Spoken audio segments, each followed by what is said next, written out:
Even with aim assist, there are ways to improve your aim on controller and be the absolute best player that you can be. In today's video, we're going to go over the top 10 ways to improve your aim in Call of Duty on controller, and this will include settings, aim drills, and everything in between to make sure that you are the best player you can be in terms of aim, whether it be for multiplayer or Warzone. If you're on controller, make sure to like this video, and let's get right into it. My name is LJ, and welcome to FPS Guides. One thing about playing on controller on PC is you can lower your input delay by overclocking your controller. Now, I want to mention this only works when you're on a PS4 controller, as Xbox controllers are hardware locked at 100 Hz, where you can get it to 1000 Hz on PS4 and PS5 controllers. But it's very simple to do. You just need to download HID USB-F, and I'll put the link in the description to get this. Once you download it, you want to hover the driver and extract it to wherever you'll remember it. And then you open it and click Setup. Once in the application, you need to find your controller and hover it, and then click Install Service and Open.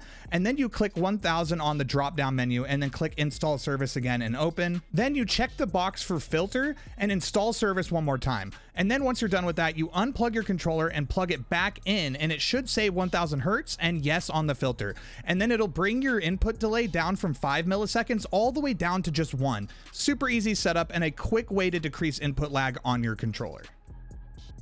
Moving on to number 9, I want to talk about using your left stick to aim and also talk about centering. What I mean when I say using your left stick to aim as well is when you're aiming, I've always said that less adjustment needed is better. So using your left stick and movement is crucial to better aim. When someone is running from left to right or right to left, you want to try to move your left stick in the same direction as the target is moving to make it so that you're moving your right stick a lot less. And so it just makes your aim assist stick to them that much harder. And when I say centering, I see a ton of people aim like way too low, especially when sprinting. And why this is important is if you're sprinting and aiming way too low, and then someone pops up on your screen, it forces you to aim up to the same level as them and then left to right to adjust to where they're at. And it just adds that much more time before you can hit them. And that could be the difference on whether you win the gunfight or not. So I want to just make sure to say that when you're playing, try to keep your centering as close to headshot level as you can as you run around. Also, if you guys are enjoying this video so far, be sure to like the video, and if you haven't already, subscribe to the channel with notifications on so that you don't miss any uploads. With Modern Warfare 3 in full swing, we have a ton of new videos coming, so stay tuned. Next up, you want to change your sensitivity multiplier if it's not 1.0. Within the Call of Duty controller settings, for some reason after an update, it defaulted them to 1.2, where in previous Call of Duties, it was set to 1.0. So make sure to go in and check to see if yours has changed and make sure it's just back to 1.0, because that's exactly how your aim would have been in the last Call of Duty and ones before that as well. Change Deadzones to the lowest possible setting without drift. I see a ton of people trying to figure out Deadzones, and no one really knows what to set it to, and nobody can really tell you exactly what to set your Deadzones to, because not every controller is the same.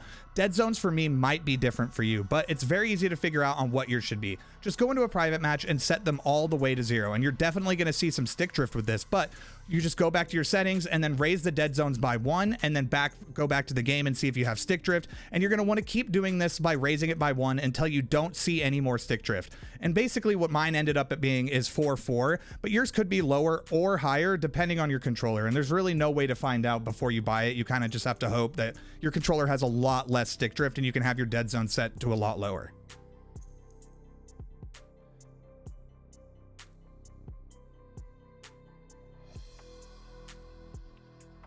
All right, you're going to want to set your ADS FOV set to Affected. Setting your ADS FOV to Affected is the best setting to use in terms of reducing visual recoil. This has been a setting since Modern Warfare 2019, and it's been pretty widely used among most players, at least the ones who know the difference. Trust me on this one, set it to Affected.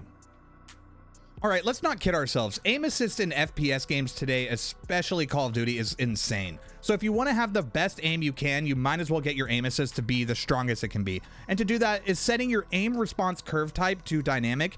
This is hands down the best setting for the strongest aim assist in the game. This is the setting that all the pros use, so don't hesitate to change it if you're not on it already.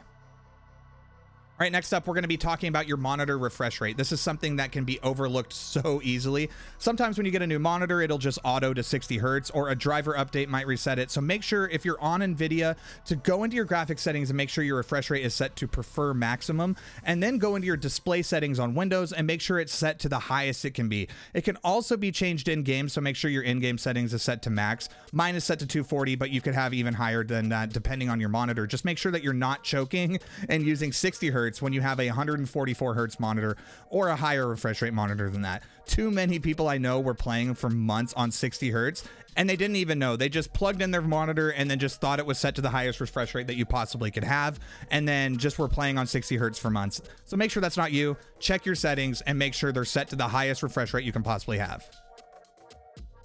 One thing that a lot of people didn't really know for a while is Aim Labs has a controller input for aim drills. So if you're looking for a game or aim trainer to use for controller, Aim Labs is the one for you. They have controller aim drills and you can set it to have all your settings from Call of Duty, so it feels pretty much identical and will help you improve so much. It's available on Steam, and in my opinion, it's the best aim trainer out there right now in terms of features.